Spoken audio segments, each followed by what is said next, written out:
1, 2, 3, 4.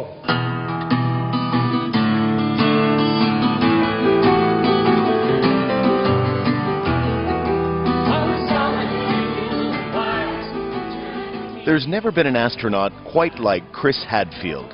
The 53-year-old Canadian has wowed the world from orbit, just as he thrilled these Toronto students last week.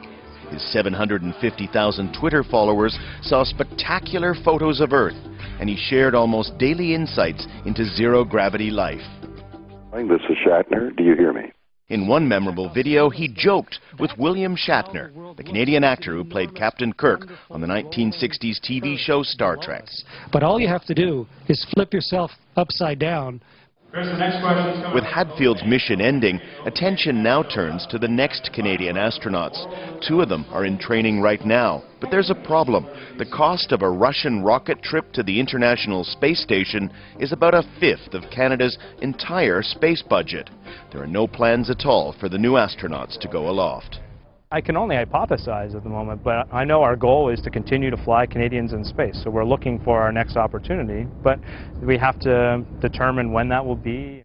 Canada is proud of its role in space exploration, from its first satellite, Alouette, in 1962, to the Toronto-built robotic arm in the shuttle. But many here are wondering, with budget cuts and an apparent lack of political interest, does the country have a future in space? Canadian space program, for whatever you might want to define it as is right now, is really at a crossroads. I mean, it is looking for direction from the top to get those priorities sort of decided upon so that we have adequate guidance for academia, for industry, and for the space agency itself. Canadian universities and businesses are moving ahead on their own.